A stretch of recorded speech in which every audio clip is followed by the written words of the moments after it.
Hello, welcome back to Blender Sushi LiveNoding. In this episode, I'm gonna show you one node that's kind of powerful in Sverchok. I hardly use this one, but it's actually very powerful if you are kind of like working semi-procedurally. The node is called the mesh expression node. So the node looks like this. If you create it without anything in the scene, so it seems like a little bit like mysterious kind of nodes. If you look at the documentations, you can select this node and then just click on the help online, and it should take you to this documentation on the mesh expression node. You can read the functionality. Basically, it generates mesh from description in JSON format, and you can add your own variable and math expressions inside the JSON format, and there's a lot of details here.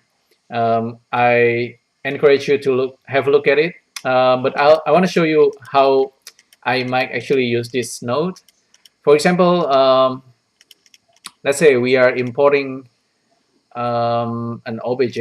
I'll go to drive E and find my objects.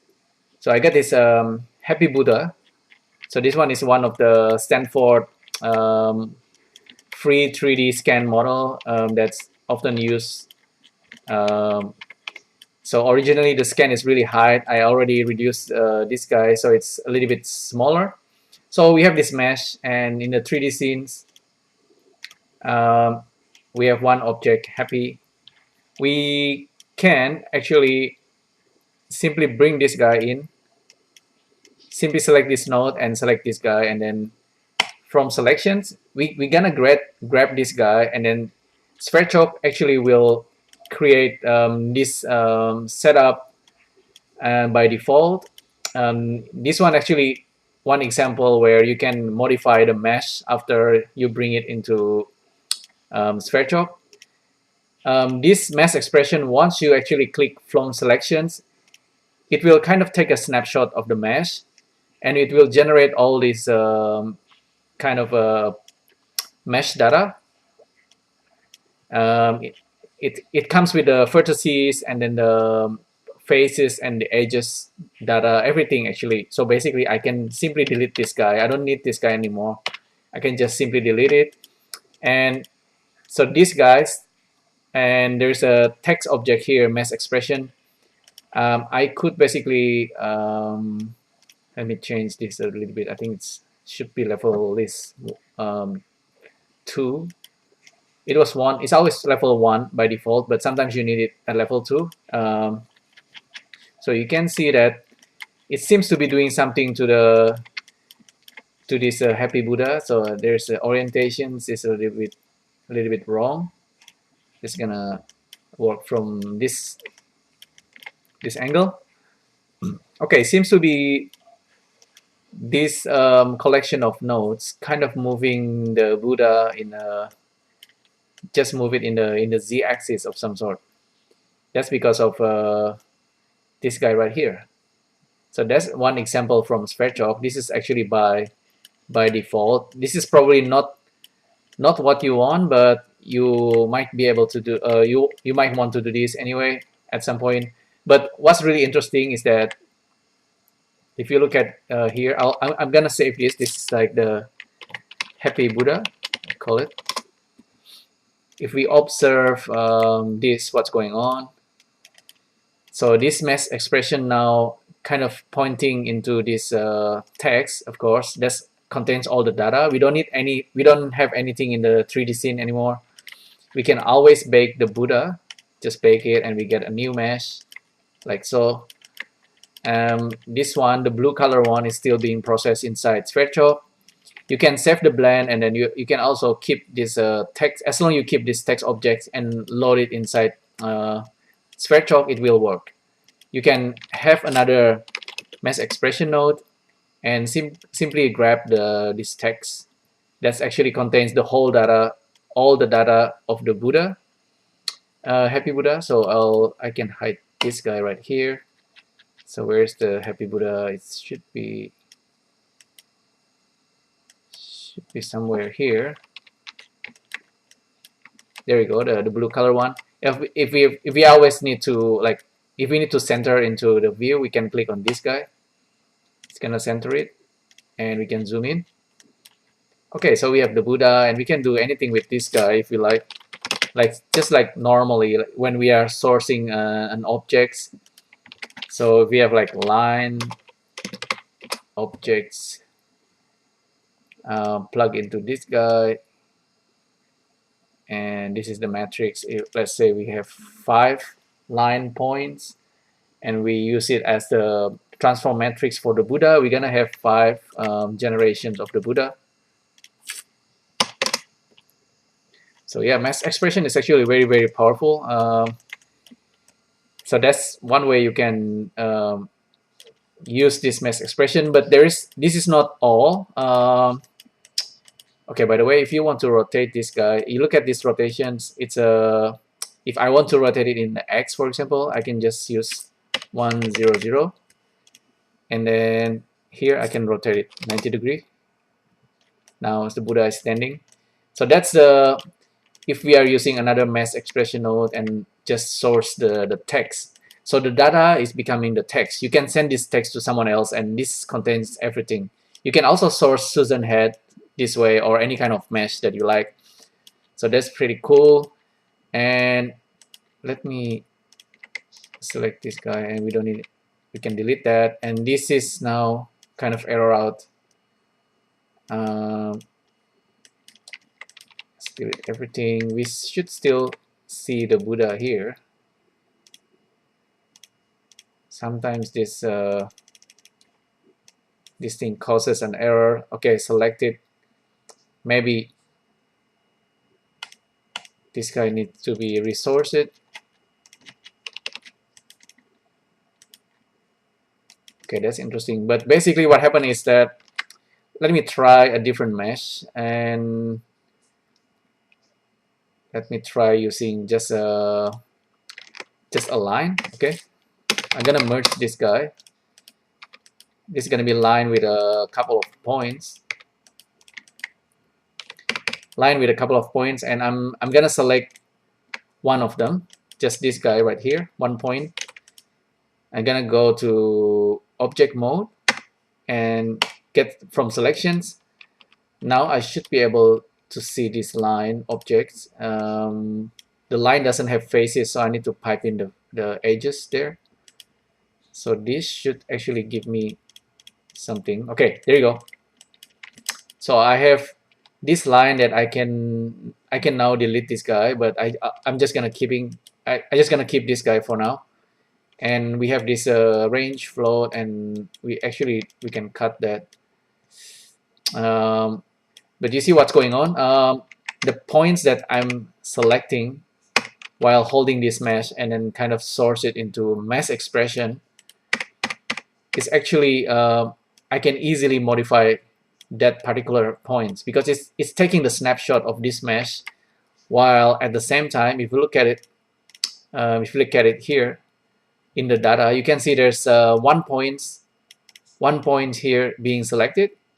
So that's actually really really powerful, in the way that if let's say I'm selecting this guy and this guy, points number 2 and points number, okay, 1, 2, 3, 4, number 4, and then I'm selecting it again in the object level.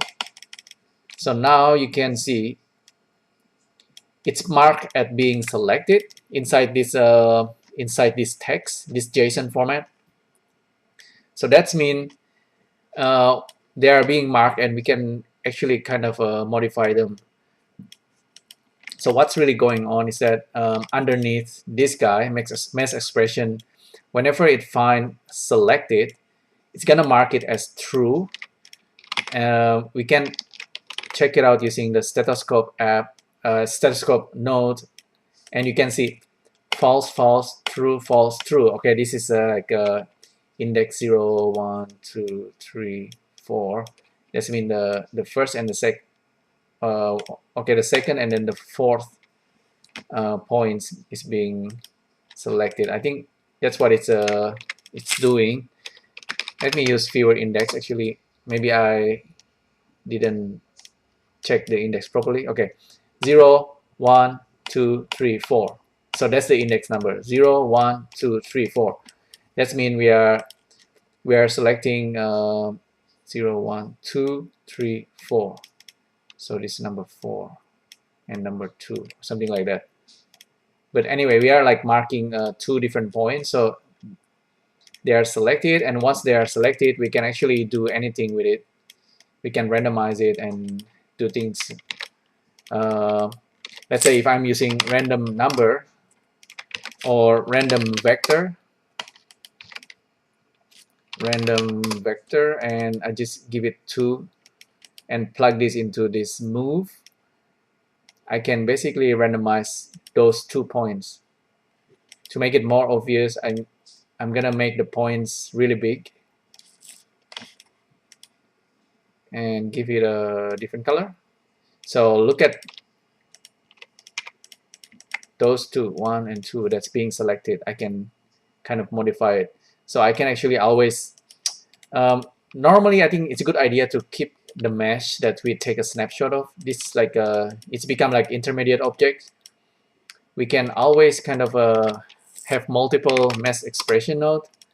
So let's say I'm like selecting this guy and this guy, the first and the last, and now I'm selecting that guy. Now it's gonna generate all these once again, but we can always pass on this selected into the mask to the one at the top. You see, that's become really powerful. So you can kind of work semi-procedurally. Let's say you generate a model like a face, like super basic face, and then from that basic face you can turn the base model and kind of deform the face using Sverchok. And you simply kind of selecting, okay, you're selecting the eyes part or things like that. That's becoming very easy. And one more thing you can do with this mesh expression is that let's do let's say for this one of these points, the one that's not selected, if I zoom in into the JSON text here, so I'm gonna add something here. I will actually do it like this if I'm not wrong. Let's say I'm just adding a. I think it's gonna give me error. Okay, that's wrong. You actually need to put the string inside it like that. Now it's gonna be correct, and then if you select this and then you update it, you can see a there. I can say like my value or something, and then I'm gonna update it. It's gonna update, and then here we can pipe in any kind of number. So here, pipe it in there. You can see that particular vertices there, that index vertices is kind of moving now, being controlled. That's because I'm controlling the x coordinate. So I can say, okay, this is like x, and I can say this one, okay, 0.0 plus y, and this one plus z, and then I update it again. Now we can have control over the x, y, z of that particular points. But of course, it is also still keeping the original value. So there's the default value. If I zero it out, you can see it goes back to the original position, because we are just kind of offsetting it using this value. And you can do the same for every other points. I think this is very powerful. So we're not gonna do anything to the one that's being selected, like this guy right here. No, we're gonna keep that. Gonna find one more, this one at 0, 0, 0, just plus x to that guy, and now update it. You can see I'm controlling the 1, 2, 3 points there, and so the y and the z controls that guy, but this one controls 3 of them, and then the last one being controlled by this random vector. So at least there's this three functions of mass expression, and I'm just I already show you the three basic one. First of all, it takes snapshot of any 3D mesh, so you can keep a library of text. So it turns a mesh into JSON format that Sverchok understands. It looks like this. It's basically a mesh data type, and then it takes snapshot, and then secondly, you can quickly kind of hack and add a snippet of variable or your own value whenever you do like string kind of like this. So that's the second value, like the second thing you can do using this node. And the other thing is that it will generate a selected. So if you select something, okay, let's do one more thing with Susan head. I'm gonna take a snapshot of this Susan head, but while selecting the eye. Susan eyeball is actually a separate object, right? So I'm gonna select the eyeball and gonna tap L, tap L over here also. So I'm selecting just the eye, Susan eye. Okay, Susan's eye. I go to object mode, and now I'm gonna delete this. I'm gonna get Susan head. Now I have this Susan head, and you can see the eyeball. The eyeball is now being moved. Just the eyeball, because we are really just selecting the eyeball, and we can do something with the eyes and kind of spread the eyes. So this Susan doesn't have eyes. The eyes actually being controlled by this guy right here. We can zero it out. We can get the Susan head back. So it's become really powerful. We can delete the head. We don't have anything in the scene anymore. I can delete everything, basically just have this Susan head. I can pipe in the data like normally. Okay, this is like normal Susan, but Sverchok goes inside this guy, and then using this list mask and then the move and list mask join, you can kind of spread the eye of Susan. So you can kind of move the eye. If you don't want to spread it, you can always push it. Instead of using random vector, just use like a vector in, a single value goes in there, and then you just push the eyes in the Y direction, for example. So push the eye out. So suddenly you have control over Susan eyes, just the eyes, because we were selecting the eyeball, remember? And whenever we select the components of the mesh, and then we load it using this guy, using this button, it will load the mesh, take a snapshot, and then mark whatever components being selected, whatever points being selected, and then this guy will be stored. You can have multiple of these, and then in a way you kind of like creating a cluster or a group of components. You can have multiple of this mesh expression and just keep the selected one. So you can control the eyeballs, and I think it's really, really powerful, and I'll show you maybe in a couple of next live noding, but that's pretty much the basics. So remember, mesh expression can take snapshot of objects and store it as a JSON format. You can store this format because it's kind of like human readable. You can modify this by hand, one by one if you like, because it simply become like a vertices, coordinates, and then edges, and then face index or indices.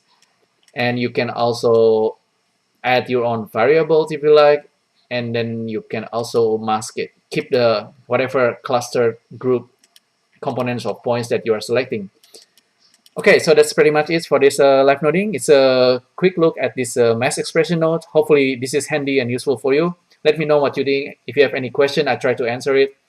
Thanks again. I'll see you in the next video. Bye.